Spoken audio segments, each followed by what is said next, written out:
سرسبز اس گلزار کے یہ پھول ہیں عطار کے، مردہ دلوں کو دے جلا، ہادی ہے طلبگار کے، طلبگار کے۔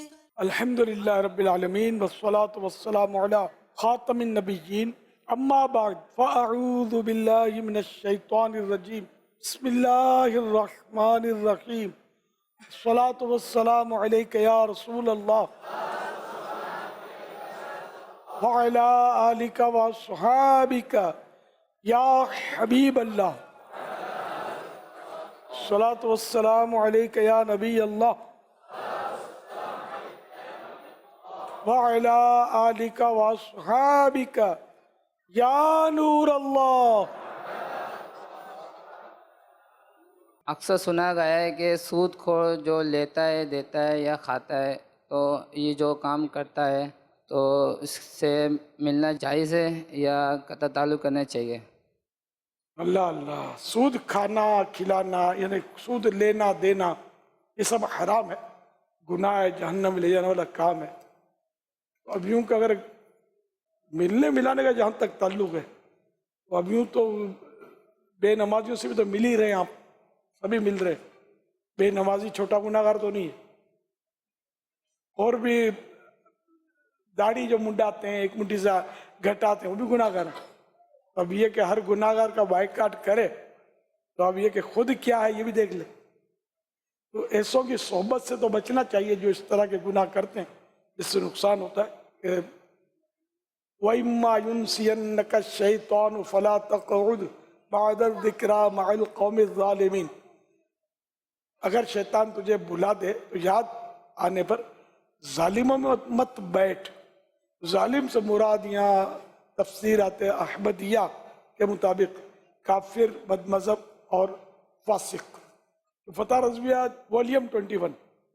فاسقوں کے ساتھ سلوک یعنی تعلق رکھنے میں سلف صالح یعنی بزرگوں کا عمل مختلف یعنی جدا جدا رہا ہے، اور اس کا مبنا یعنی بنیاد مصلحت شرعیہ ہے، شرعی طور پر انہیں کہ جو بھی اس میں مصلحت ہو اس کے مطابق یہ رہا ہے، جس سے یہ جانے جس سے یہ سمجھتا ہے کہ نرمی سے یہ راہ پر آئے گا جو گناہ گار ہے، فاسق ہے، تو اس سے ہدایت کے لیے، اس کی اصلاح کے لیے میل جول کرے، اور جس سے یہ جانے کہ میرے قطع تعلق یعنی تعلق ختم کرنے سے اس پر اثر پڑے گا اور گناہ چھوڑے گا، اس سے ہدایت کے لیے کہ اس کے شاید اس سے ہدایت مل جائے تو اس کے لیے اس سے تعلق ختم کرے، اس پر اثر پڑے گا اس سے تعلق ختم کرنے سے اور گناہ چھوڑے گا، اس نیت سے اس وجہ سے اس سے قطع تعلق کرے یعنی تعلق ختم کر دے۔ مگر ماں باپ سے کہ ان سے قطع یعنی تعلق ختم کرنے کی کسی طرح اجازت نہیں۔ یہ بڑا فیصلہ کن مطلب ہے کہ ارشاد ہے اعلیٰ حضرت کا، تو کہ کوئی ہے بڑے بڑے گناہ کر رہا ہے لیکن اگر اس لیے میل جول رکھتا ہے تاکہ یہ راہ راست پر آ جائے تو میل جول رکھے، اور اگر یہ رکھتا ہے کہ میں اس کو چھوڑ دوں گا، اس تعلقات تو یہ ڈر کر توبہ کر لے گا، گناہ چھوڑ دے گا، تو پھر تعلقات ختم کر دے۔ ماں باپ سے تو کسی صورت سے تعلقات ختم کرنے کی اجازت نہیں۔ یہاں یہ بڑا غور کرنے کی ضرورت ہے کہ کیا مطلب اتنا پاور رکھتا ہے کہ یہ اس کی اصلاح کر لے گا؟ اب اپنی معلومات کتنی یہ بھی دیکھ لے، میل جول رکھے گا تو اب ایک سود خور ہے، اس کو سود چھڑانا ہے، کہ کیا اس کو اتنی آیتیں، روایتیں، حدیثیں یا اس طرح کی معلومات ہے اس کے پاس کہ جو اس کو یہ سمجھا سکے، موقع بہ موقع اس کی اصلاح کر سکے؟ ایسا نہ ہو کہ اس کی اصلاح کرنے جائے اور خود اسی میں مبتلا ہو جائے، یا کسی مطلب یعنی کہ بے نمازی کی صحبت اختیار کرے کہ میں نمازی بناؤں اور خود اس کو کوئی نہ کچھ آتا جاتا ہے نہیں، اور یہ سمجھانے کا بھی اس کو ڈھنگ نہیں ہے، اب تو یہ خود بے نمازی ہو سکتا ہے بن جائے اور اس کے گناہوں کا اثر اس پہ آ جائے، یہ ہے بڑا مشکل کام۔ اچھا اسی طرح یہاں بھی مسئلہ ہے کہ یہ اس کو چھوڑ دے گا تو یہ اصلاح ہو جائے گی، تو یہ بھی بہت دور جا کر ہی بنے گا کہ وہ اتنی اپنی کیا اپنا قد ہے، اتنی حیثیت ہے کہ یہ اس کو چھوڑ دے گا تو یہ سدھر جائے گا، ورنہ بولے گا جا تیرے سے تو بہت دیکھیں مجھے چھوڑتا ہے تو اتنی دیر کیوں رہا، چل اٹھ، تو پھر کیا منہ رہے گا؟ اس لیے وہ اپنا قد دیکھ کر ہی ہوگا۔ اب اگر یہ دونوں صورتیں نہیں ہیں تو پھر یہی سمجھ میں آتا ہے کہ پھر ایسوں سے دور رہے، اپنا دامن بچا کر رکھے، اور اس کو پتہ بھی نہ چلے کہ یہ اس سے دور ہے، تاکہ وہ دشمنیاں نہ ہوں، کیونکہ اگر اس کو پتہ چلے گا کہ یہ دور ہے پھر الٹا وہ اپنی شر میں ڈٹائی کرے گا اور برا بھلا کہے گا آپ کو، اس کو پتہ نہیں چلنا چاہیے، اور اپنا دامن بچانا چاہیے کہ کہیں اس کی صحبت خراب نہ کر دے۔ یا صحبت و مؤثرہ، صحبت اثر رکھتی ہے۔ اب یہ کہ جو اصلاح کرنے جائے گا اور اس کی صحبت اختیار کرے گا وہ اتنا پاورفل ہو کہ اس کی جو صحبت ہے یہ اس کو نقصان نہ پہنچا سکے، اور یہ اس کی ہدایت کرنے میں بات صلاحیت ہو۔ ایسا چونکہ بہت مشکل ہے یہ معاملہ، اس لیے پھر وہ کہ بچنا ہی سمجھ میں آتا ہے کہ بری صحبت سے خود کو دور رکھے۔ صحبت صالح ترا صالح کنت، اچھی صحبت تجھے اچھا بنا دے گی، صحبت طالح ترا طالح کنت، برے کی صحبت تجھے برا بنا دے گی۔ ہو بھی یہ رائے کہ کئی ایسے سائیں بھائی ہم نے دیکھے کہ ماحول میں آتے ہیں، روتے ہیں دھوتے ہیں، اعتکاف میں خاص کر یہ مناظر ہوتے ہیں، وہ سب کچھ کرتے ہیں، وہ بڑا توبہ کرتے ہیں، رو رو کے وہ چاند رات کو بھی رخصت ہوتے ہیں، لیکن پھر وہیں کے وہیں آئندہ سال پھر آ جاتے ہیں۔ وہ اپنا صحبت اپنی گیدرنگ نہیں چھوڑتے، تو وہ جو بھی مطلب تھوڑا بہت داڑھی کی نیت کی ہے، شیو بڑا ہے تو اس کو بولتے ہوں گے اے ملا بن کے آ گیا ہے، پھر شرما کرو، پھر شیو کرا دیتا ہوگا۔ اب جب کوئی بیچارہ دین کی بات کرتا ہوگا تو یہ مذاق اڑاتے ہوں گے، بھائی ہٹ جا مولانا باز فرما رہے ہیں، پھر شرما جاتا ہوگا۔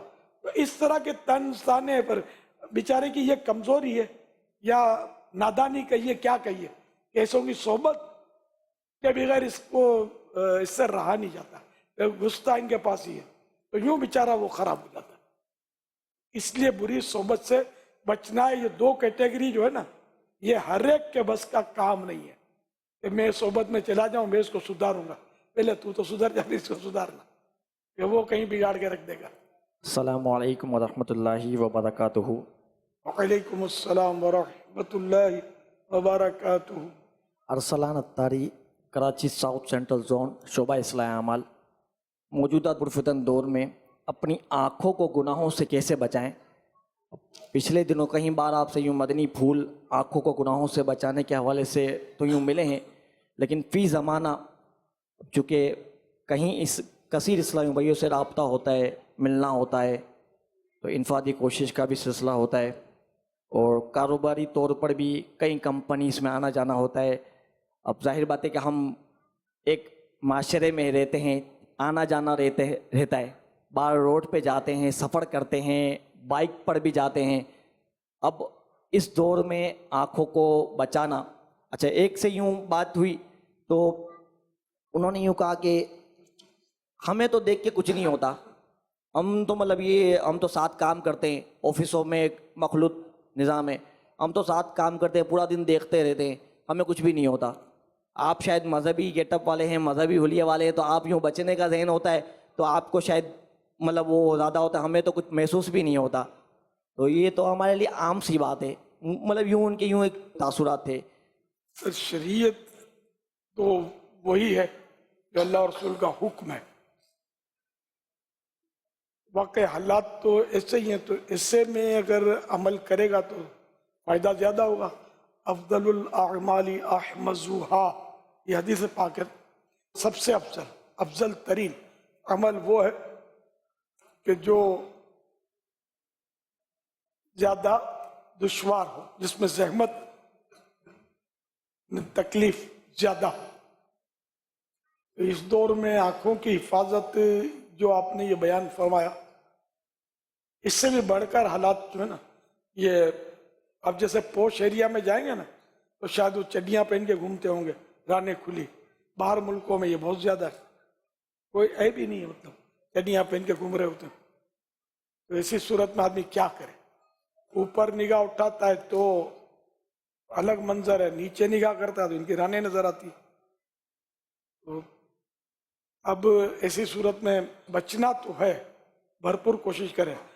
ترمذی شریف میں حدیث نمبر 2414 حضرت سیدنا عقبہ بن عامر رضی اللہ عنہ نے عرض کی، یا رسول اللہ صلی اللہ علیہ وآلہ وسلم، نجات کیا ہے؟ فرمایا اپنی زبان کو روکے رکھو، یعنی اپنی زبان وہاں کھولو جہاں فائدہ ہو، نقصان نہ ہو، تمہارا گھر تمہیں کفایت کرے،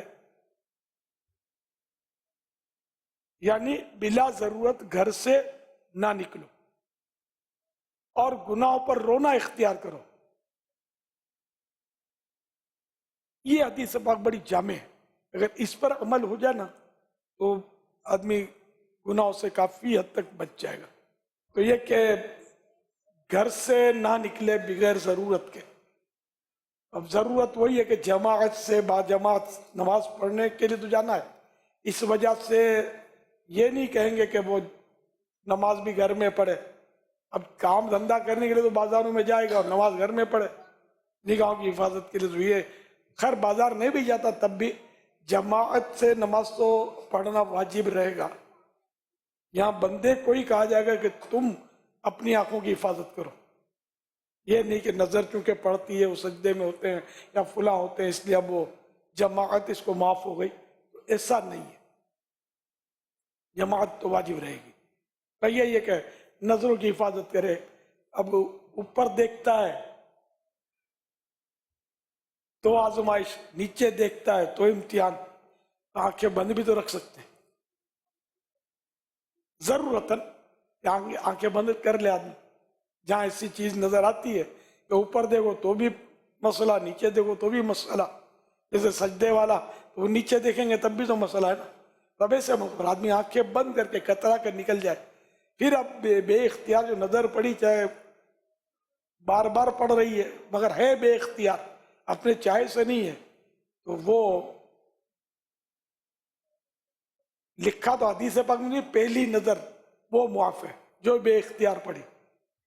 لیکن زیادہ سے زیادہ وقت گھر میں گزارے. اب گھر میں بھی ٹائم پاس نہیں ہوتا، یہ بھی تو ہے نا. چین بھی نہیں پڑتا جب تک دوستوں میں جا کر گپ شپ نہ کرے، گھومے پھرے نہیں، سیر و تفریح نہ کرے، ادھر ادھر ہرے پھرے نہیں، مزہ نہیں آتا. یہ بھی ہے، پھر آنکھوں کی حفاظت بھی کرنی ہے. ساتھ ہی ساتھ مطلب میں دونوں تو چلنا مشکل ہے. جتنا ہو اپنے آپ کو بچانے ہی کی کوشش کرنی ہے، نیکی کی دعوت بھی دینی ہے، انفرادی کوشش بھی کرنی ہے. بچا کر اب کس پر انفرادی کوشش کرنی ہے، کس پر نہیں کرنی، یہ آدمی فیصلہ کر لے اپنے طور پر. اب کسی کو دیکھ کر کچھ مسئلہ کھڑا ہوتا ہے تو اس پر انفرادی کوشش نہ کرے. ساری دنیا بھری پڑی ہے، ہماری عمر کا پکڑ لے، اس پر انفرادی کوشش کرے. ضروری تھوڑی ہے کہ اسی پر انفرادی کوشش کرے جو جہنم کی طرف گھسیٹنے کا سبب بن رہا ہے. اللہ پاک ہم سب کو آنکھوں کی، کانوں کی، زبانوں کی، ہاتھوں کی، پاؤں کی، ہر عضو کی حفاظت کی توفیق عطا فرمائے. دوزخ کی کہاں تاب ہے کمزور بدن میں، ہر عضو کا عطار لگا قفل مدینہ. یہ بہت جامع ہے. یہ اس کا ایک واقعہ یوں ہوا تھا کہ کوئی عیسائی بھائی میرے پاس آئے لائن میں لگ کر ملنے کے لیے، جب وہ جامعۃ المدینہ کی چھت کے نیچے ملاقات ہوتی تھی.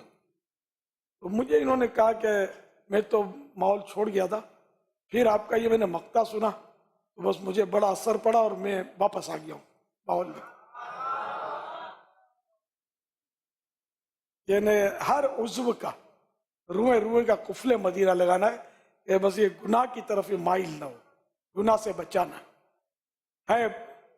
تھوڑا محنت کا کام، مشقت کا کام، لیکن ظاہر ہے کہ یہ ناممکن نہیں ہے، کچھ بھی ناممکن نہیں.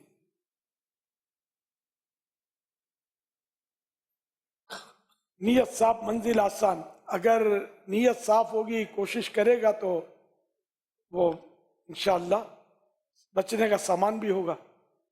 پنجاب کے بعض علاقوں میں یہ مشہور ہے کہ جیسے ہم رمضان شریف میں اعتکاف کرتے ہیں یا پھر جمعرات ہفتہ وار اجتماع میں بعد میں اعتکاف کرتے ہیں، تو سونے والوں کو یہ کہا جاتا ہے کہ آپ نے پہلی صف میں نہیں سونا، اور وجہ یہ بتائی جاتی ہے کہ اس صف میں کیونکہ اللہ کے کچھ ایسے نیک بندے ہیں جو رات ادھر آ کے نوافل پڑھتے ہیں یا نمازیں پڑھتے ہیں، تو ہو سکتا ہے وہ آپ کو تنگ کریں، لہٰذا پہلی صف میں آپ نے نہیں سونا، پہلی صف چھوڑ کر پیچھے سوئیں گے۔ تو اس حوالے سے رہنمائی فرمایا گیا، اس میں کیا حقیقت ہے؟ جزاک اللہ خیرہ۔ اگر وہ اللہ کے نیک بندے تو تنگ بھی کریں گے، جو بلا وجہ تنگ کریں، ظلم کریں، وہ نیک بندے رہے کب؟ یہ جنات کی طرف ہم بچپن یاد دلا دیا آپ نے، بچپن میں ہم جن کا نام نہیں لیتے تھے، ہم ماموں بولتے تھے اس کو۔ تو بہرحال یہ کہ ضروری ہے کہ وہ پہلی صف میں ہی عبادت کریں، اور مسجد تو آدمیوں کی ہے، انسانوں کی ہے، یعنی انسانوں نے بنایا نا اس کو، اور یہ چونکہ نظر نہیں آتے، اب نظر نہیں آتے، اور پہلی صف کی فضیلت بھی اپنی جگہ پر ہے۔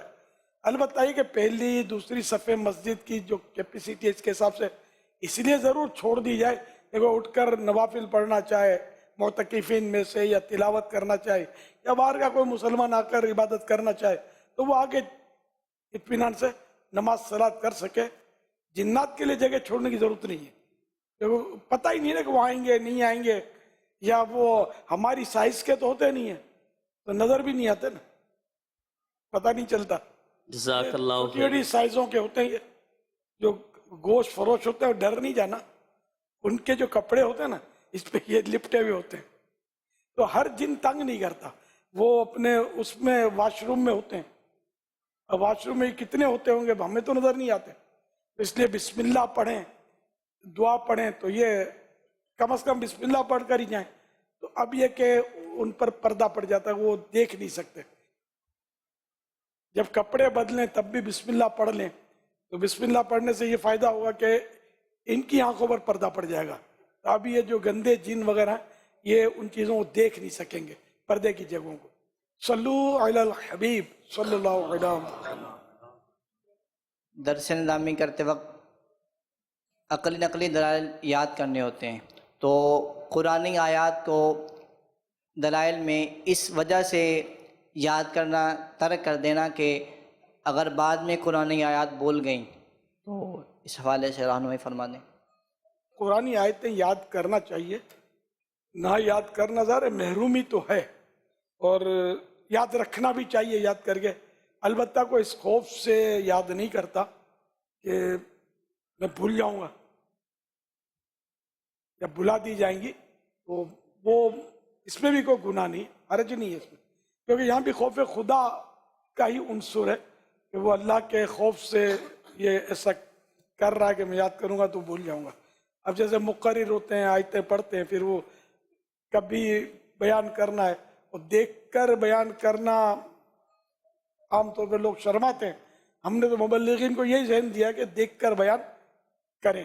تو اب یہ کہ مبلغ ہے، مقرر ہے، وہ کسی کوئی خاص اس کو بیان کرنا ہے تو آیتیں یاد کی اس نے کہ یہ بیان میں آیتیں پڑھوں گا، اور پھر یہ کہ وہ چھوڑ دیا اس کو، پھر بار بار تو پڑھے گا نہیں، تو اس لیے پھر وہی عافیت ہے کہ بھلے دیکھ کر پڑھ لے۔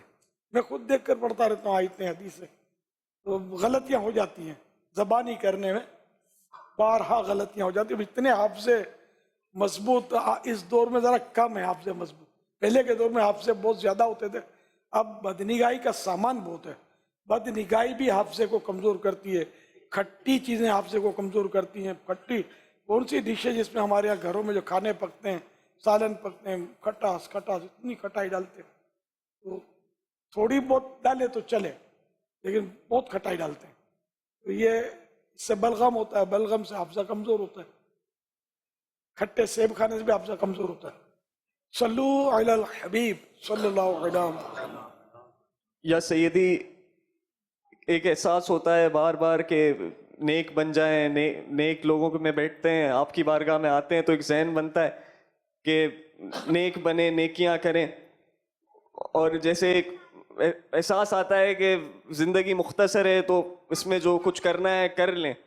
اب یہ ذہن بنتا ہے، لیکن ساتھ میں جب ظاہر سی بات ہے لوگ بھی کنیکٹڈ ہوتے ہیں، تو گھر ہے، سب کچھ ہے، تو اپنا ذہن بن جاتا ہے کہ نیک بننا ہے, وہ کوشش کرنے کی کوشش کرتے ہیں نیک اعمال کو جیسے دیکھا تو اس میں ایسا ہوتا ہے کہ عمل کریں, لیکن بعض اوقات ایسا ہوتا ہے کہ وہ آس پاس لوگ ہوتے ہیں نا تو عمل مشکل ہو جاتا ہے, اپنے کو جیسے کرنا ہوتا ہے لیکن وہ ایک طرح سے جو ہے نا وہ کر نہیں سکتے. تو یا سیدی یہ بتائیں کہ کس طریقے سے جو ہے وہ اپنا ذہن بنائیں تو دوسروں کا بھی ذہن بنانے کی ہم کوشش کریں, اور کس طریقے سے جو ہے وہ نیکیوں پر استقامت حاصل کریں, اور کس طرح سے جو ہے ہم حقیقت میں نیک بن جائیں. مطلب جو زندگی ہمیں ملی ہے اس کو ایسے ہم فضول میں ضائع نہیں کریں. مطلب اللہ پاک نے زندگی دی ہے نا تو ہم اس میں کچھ اس کو اللہ کو راضی کر کے جائیں. مطلب ایسا ایک دل ہوتا ہے کہ ہم اللہ کو راضی کریں, اس کے حبیب کو راضی کریں, سونے مرشد کو راضی کریں, لیکن یہ کیسے اس پر استقامت حاصل کریں؟ میں یا سیدی اس پہ تھوڑی رہنمائی فرمائیں کہ کس طریقے سے جو ہے نیک بن جائیں ہم. ماشاءاللہ, بس بڑا اچھا جذبہ ہے. اس کے لیے بھی وہ حدیث پاک ہے نا حضرت سیدنا عقبہ بن عامر رضی اللہ عنہ کی, زبان کو قابو رکھنا ہے, گھر کے اندر رہنا ہے اور رونا اختیار کرنا ہے گناہوں پر. وہ بہت جامع ہے حدیث پاک, اس پر عمل اگر ہوتا رہے بلا ضرورت گھر سے نہ نکلے, دینی کاموں کے لیے یا دنیاوی کاموں کے لیے جس کی ضرورت ہے, کسب حلال وغیرہ کے لیے نکلے, نمازوں کے لیے نکلے, اس کے علاوہ گھر پر رہے, وہ بھی کافی گناہوں سے بچت ہو سکتی ہے, نیکیاں کرنے کا موقع مل سکتا ہے. ورنہ لوگوں میں میل جول, اور خاص کر غیر ضروری میل جول, دوستوں کی جو چوکڑیاں منڈلیاں لگتی ہیں, تو آدمی کو نہ درود پاک پڑھنے کا موقع ملے گا, نہ ذکر و اذکار کا موقع ملے گا. پھر جو اس طرح کی صحبتیں اور ماحول ہے نا, اس کے اپنے منفی اثرات ہوتے ہیں جو ایک غیر محسوس طریقے پر انسان پر پڑتے ہیں. تو یوں مطلب اس کی طبیعت میں وہ چیز ہوتی نہیں ہے, وہ مطلب اس کے اثرات پڑتے ہیں, نظریں لگتی رہتی ہیں, وہ کام جو ہے نا وہ خراب ہوتا رہتا ہے, اس کا روحانیت اس کے متاثر ہوتی رہتی ہے. عرض یہ ہے کہ بری نظر لگنے کے بارے میں تو سنا ہے, یہ اچھی نظر لگنے سے کیا مراد ہے اور یہ کیسے لگتی ہے, اور ہم ایسا کیا کریں کہ ہمیں اچھی نظر لگ جائے؟ نگاہ نبی میں یہ تاثیر دیکھی, یہ اصل شعر میں یہی پڑھا ہے, نگاہ نبی میں وہ تاثیر دیکھی, بدلتی ہزاروں کی تقدیر دیکھی. یہ پڑھا تھا کسی کتاب میں. اب یہ ہو سکتا ہے کہ ہو یوں اور اس نے کتاب میں نبی کے تذکرے میں وہ لفظ تبدیل کیا ہو رائٹر نے. نگاہ ولی میں وہ تاثیر دیکھی, بدلتی ہزاروں کی تقدیر دیکھی. تو یہ کہ نیک بندوں کی نظر بعض اوقات کسی پر پڑ جاتی ہے تو وہ بھی کام بنا دیتی ہے. جیسے اعلیٰ حضرت رحمۃ اللہ علیہ بارگاہ رسالت میں سرکار صلی اللہ علیہ وسلم کی شان بیان کی ہے صلوات والسلام میں, جس طرف اٹھ گئی دم میں دم آ گیا, اس نگاہ عنایت پہ لاکھوں سلام. تو سرکار صلی اللہ علیہ وسلم کی جس پر نظر پڑ گئی اس کو کہاں سے کہاں پہنچا دیا. صلو علی الحبیب صلی اللہ علیہ وسلم. ارے بابا جان, میرا سوال یہ ہے کہ کیا نگاہ مرشد سے تقدیر بدل جاتی ہے؟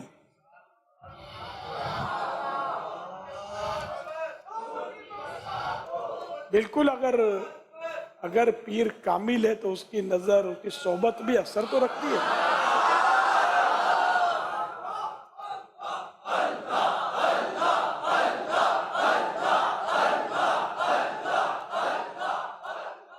پیارے باپا جان, خود پسندی کی علامات کیا ہیں اور اس سے کیسے بچا جا سکتا ہے؟ خود پسندی کے تعلق سے وہ رسالہ ہے شیطان کے بعض ہتھیار, اس میں خود پسندی کا بھی تذکرہ ہے. خود پسندی اس کو بولتے ہیں کہ جو بھی اپنے اندر کو خوبی ہے تو اس کو اپنا کمال سمجھنا, یہ خود پسندی ہے. ضروری ہے کہ جو بھی خوبی ہے اس کو اللہ پاک کی عطا سمجھے اور اس کے زوال سے بے خبر نہ ہو. اللہ کا, اس کو اللہ کی عطا سمجھے اور یہ اس کا ذہن بنا ہوا ہو کہ اللہ پاک جب چاہے گا یہ لے لے گا. اپنا کمال نہ سمجھے کہ یہ میرا کمال ہے اور اب یہ کہ اس کو کوئی لے نہیں سکتا.